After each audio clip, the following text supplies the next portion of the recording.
32절에서 34절까지 말씀입니다. 민수기 2장 32절에서 34절까지 말씀은 구약성경 196쪽에 있습니다. 저희 한 절씩 돌아가면서 읽고 마지막 절 함께 읽도록 하겠습니다. 이상은 이스라엘 자손이 그들의 조상의 가문을 따라 계수된 자니 모든 진영의 군인 곧 계수된 자의 총계는 60만 3,550명이며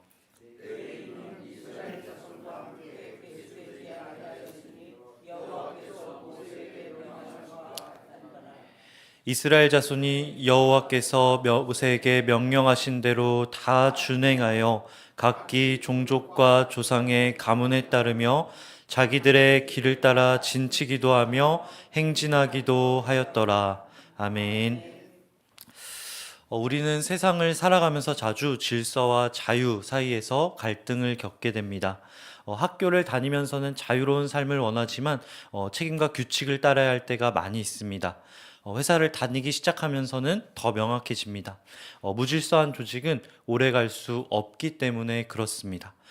팀워크가 없는 축구팀이 경기에서 이길 수 없고 또 교통 법규가 없는 도로에 사고가 끊이지 않는 것처럼 사람이 모인 곳에는 질서가 있어야 된다라고 하는 것이죠.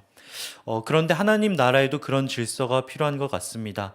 오늘 말씀에서 하나님은 그의 백성들을 다스리기 위해 질서라는 방식을 사용해 가십니다. 오늘 본문 민수기 2장을 보시면 이스라엘이 광야에서 하나님의 명령에 따라 진을 만들어가는 것을 보게 됩니다. 이들은 단순히 유랑하는 무리가 아니라 하나님의 질서 아래 걸어가는 거룩한 공동체로 세워져 나가더라는 것이죠. 그들이 직면한 광야는 단순히 통과해야 할 장애물이 아닙니다. 하나님의 백성으로서 거룩함을 유지할 것인가, 무질서한 혼돈 속에서 살아갈 것인가의 싸움이라고 하는 것입니다. 저와 여러분의 삶 역시 마찬가지입니다. 저와 여러분들이 오늘을 살아가는 이유는 단순히 돈을 벌기 위해서가 아니라고 하는 것이죠. 단순히 즐거움을 찾기 위해 살아가는 것이 아니라고 하는 것입니다. 하나님이 오늘 하루라는 시간을 저와 여러분에게 주신 이유는 저와 여러분의 삶을 만들어 가시고 빚어 가시기 위한 과정이라고 하는 것입니다. 거룩한 백성으로서 하나님 나라의 질서를 저와 여러분에게 알려주고 계시더라는 것이죠. 물론 이것이 쉽진 않습니다. 왜 그렇습니까? 우리에게는 익숙한 대로 살아가려고 하는 습성이 있기 때문에 그래요. 시간이 흐를수록 변화보다 익숙한 것이 좋습니다. 오랫동안 해왔던 방식을 바꾸는 것이 결코 쉽지가 않아요. 그러나 하나님은 어떻게 하십니까? 늘 익숙하지 않은 곳으로 저와 여러분을 불러가고 계십니다. 늘 낯선 곳으로 저희를 초대하고 계세요. 오늘 이스라엘 역시 마찬가지입니다. 2장 9절 말씀에 이렇게 이야기합니다. 유다 진영에 속한 군대로 계수된 군인의 총계는 18만 6,400명이라 그들은 제1대로 행진할 지니라. 이스라엘의 진영의 배치는 인간적인 기준으로 세워지지 않습니다. 하나님의 뜻에 따라 세워지는 것을 보게 됩니다. 육의 장자인 르우벤이 아닌 넷째 유다가 선두에 서게 됩니다. 형 므낫세가 아닌 동생 에브라임이 더 중요한 위치에 서서 나아가는 것을 보게 됩니다. 전투에서 중요한 역할을 할 수도 있는 레위 지파를 성막을 지키는 역할을 하라고 말씀하고 계세요. 이것은 사실 쉽게 이해될 수 있는 부분이 아니라고 하는 것이죠. 익숙하지 않은 상황입니다. 고대 사회에서 장자는 큰 권위를 갖습니다. 선두에 서는 게 당연했다라고 하는 거예요. 누가 접근할지 모르는 광야에서 군사적으로 이득이 된다고 한다면 숫자가 적은 레위 지파라고 하더라도 무기를 드는 것이 맞습니다. 그러나 하나님은 이러한 관습을 따르지 않으세요. 인간적인 힘과 전통과 질서가 아닌 자신의 주권과 뜻을 가지고 진영을 만들어 가시는 것을 보게 됩니다. 인간적 관점에서 보면 효율적이지 않고 불합리해 보이는 결정을 광야를 향해 나아가는 이스라엘 백성에게 명령하고 계시더라는 것이죠. 그런데 중요한 것이 있습니다. 이에 대한 이스라엘 백성의 반응입니다. 저희 민수기 2장 34절 말씀입니다. 이스라엘 자손이 여호와께서 명령하신 대로 모세에게 명령하신 대로 다 준행하여 각기 종족과 조상의 가문에 따르며 자기들의 길을 따라 진치기도 하며 행진하기도 하였더라. 언뜻 볼 때 이해하기 힘든 명령에 대한 이스라엘의 반응입니다. 그 반응은 무엇입니까? 바로 준행이라고 하는 것이죠. 자신의 뜻대로 진을 치거나 움직이지 않습니다. 하나님의 명령을 기다리고 그대로 따르는 것을 보게 됩니다.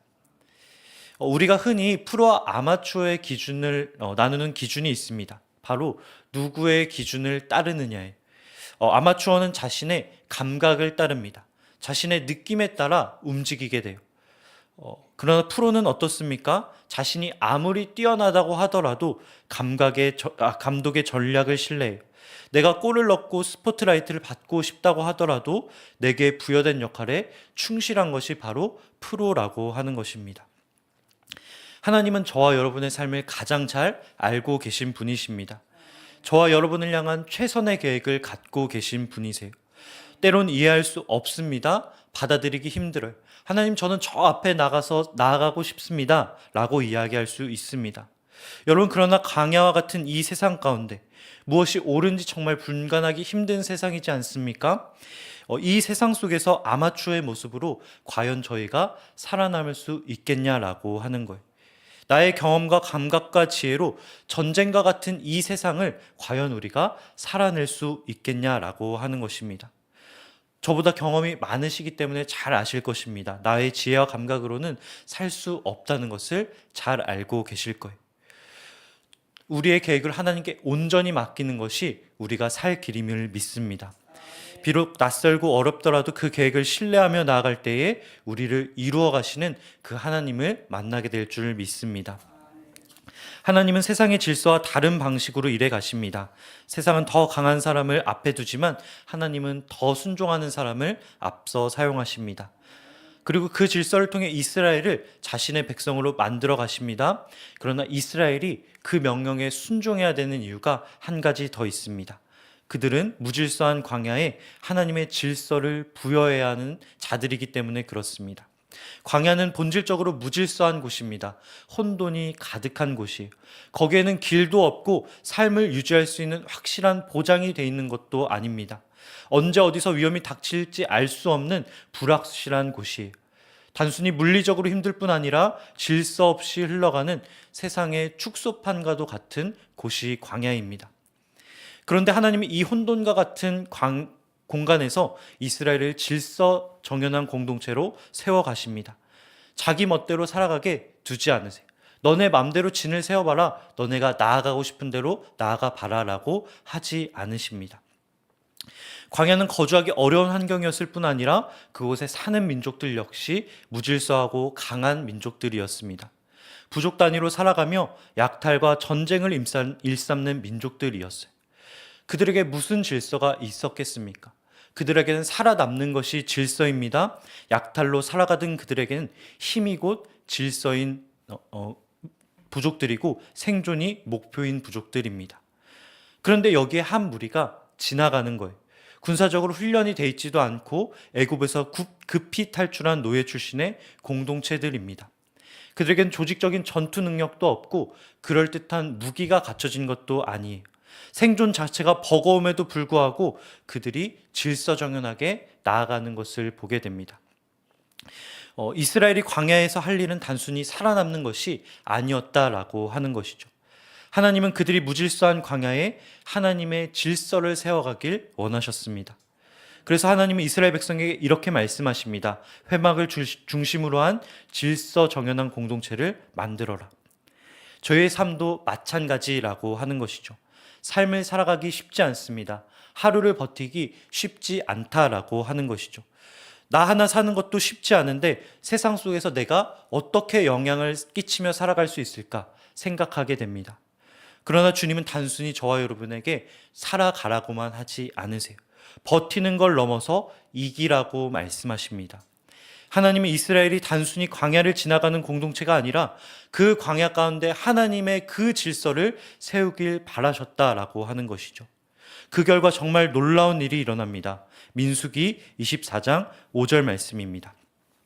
야곱이여 내 장막들이 이스라엘이여 내 거처들이 어찌 그리 아름다운고. 이 말씀은 이스라엘 자손들의 고백이 아닙니다. 이방 선지자 발람의 고백입니다.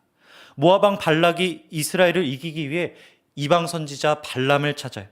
그에게 이스라엘을 저주해달라고 요청합니다. 발람이 그러면 내가 이스라엘을 보고 저주하겠다라고 이야기하며 이스라엘을 볼 수 있는 곳으로 인도해달라고 이야기합니다. 민수기 23장을 보니까 발락이 발람을 브올산으로 인도합니다. 그곳에 올라 발람이 이스라엘의 진을 보고 하나님이 명하신 그 이스라엘의 진을 보고 이렇게 이야기합니다. 야곱이여 내 장막이, 이스라엘이여 내 거처들이 어찌 그리 아름다운고. 이스라엘을 저주하기 위해 산에 오른 발람이 무엇을 보고 마음을 바꾸게 됩니까? 하나님의 명령을 따라 진을 세운 이스라엘의 모습을 보고 그 마음을 바꾸더라는 것이죠. 광야에서 그가 보던 민족들과는 다른 모습을 이스라엘에게서 찾게 되는 것입니다. 다른 민족들은 모두 이기기 위해 진을 짜는데 이스라엘은 아니었다라고 하는 거예요. 광야에서 본 민족은 장자라고 한다면 무조건 앞에 서는데 이스라엘은 그렇지 않습니다. 다른 민족은 인간왕을 지키기 위해 진을 짜지만 이스라엘은 그렇지 않습니다. 하나님을 정중앙에 모신 신앙 공동체입니다. 비록 광야를 떠도는 민족이지만 하나님의 모습을 따르는 모습을 보고 발람이 마음을 바꾸더라는 것이죠. 어제 저희는 베드로전서 2장 9절의 말씀을 함께 보았습니다. 그러나 너희는 택하신 족속이요 왕같은 제사장들이요 거룩한 나라요 그의 소유가 된 백성이니 이는 너희를 어두운 데서 불러내어 그의 비한 빛에 들어가게 하신 이의 아름다운 덕을 선포하게 하려 하심이라. 이것이 저와 여러분의 부르심인 줄 믿습니다. 단순히 구원받는 것을 넘어서서 그 하나님의 덕을 이 어두운 세상에 선포하는 것이 저와 여러분의 사명인 줄 믿습니다. 그것이 이 광야를 걸어가는 저와 여러분의 할 일이라고 하는 것이죠. 어떻게 하면 세상이 우리의 빛을 볼 수 있겠습니까? 어떻게 하면 세상이 이 공동체를 보고 하나님이 아름다운 분이시구나, 그분의 덕이 정말 찬양할 만한 덕이구나 이야기할 수 있겠습니까? 하나님의 명령을 따라 우리가 아름다운 진을 만들어갈 때, 그분의 명령에 따라 우리가 아름다운 공동체를 만들어갈 때 이루어질 줄 믿습니다.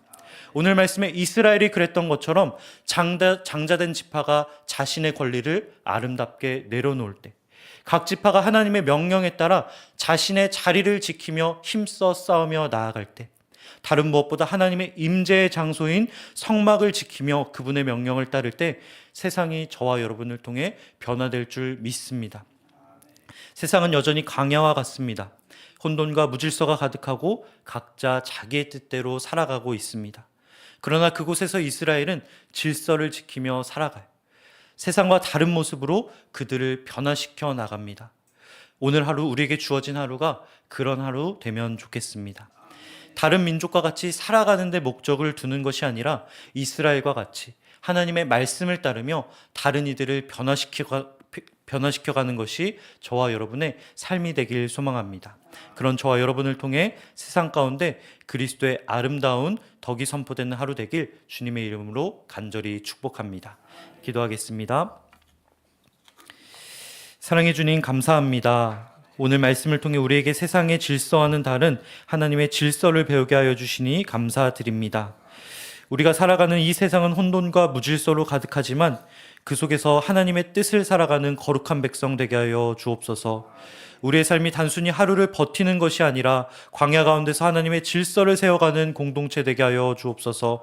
주님, 우리의 연약함을 아시오니 낯선 곳으로 부르시는 주님의 뜻을 신뢰하며 나갈 수 있도록 우리에게 힘을 더하여 주시고, 우리의 경험과 감각이 아닌 하나님의 말씀에 순종하는 오늘 하루 되게 하여 주옵소서. 감사드리며 우리를 통하여서 아름다운 덕을 이 세상에 선포하여 주실 예수 그리스도의 이름으로 기도드립니다. 아멘. 하늘에 계신 우리 아버지, 아버지의 이름을 거룩하게 하시며 아버지의 나라가 오게 하시며 아버지의 뜻이 하늘에서와 같이 땅에서도 이루어지게 하소서. 오늘 우리에게 일용할 양식을 주시고 우리가 우리에게 잘못한 사람을 용서하여 준 것 같이 우리 죄를 용서하여 주시고 우리를 시험에 빠지지 않게 하시고 악에서 구하소서. 나라와 권능과 영광이 영원히 아버지의 것입니다. 아멘. 이 시간 기도할 때 이렇게 기도하면 좋겠습니다. 주님, 우리의 삶이 질서의 삶이 되게 하여 주옵소서. 질서와 혼돈 사이에서 흔들릴 때 하나님의 말씀을 붙잡고 나가기 원합니다. 이스라엘 백성이 광야에서 하나님의 질서를 따라 진을 치고 행진했듯이 우리의 삶도 주님의 뜻에 순종하며 나아가게 하여 주옵소서. 우리의 삶이 경험과 감각이 아니라 하나님의 계획을 신뢰하며 나아가기 원합니다. 때로는 익숙한 것을 내려놓고 낯선 곳으로 부르시는 그 주님의 음성에 순종하는 오늘 하루 되게 하여 달라고 이 시간 우리 주신 기도 제목과 말씀 붙잡고 함께 기도하며 나아가도록 하겠습니다. 기도하겠습니다. 사랑의 주님, 감사합니다. 이 시간 함께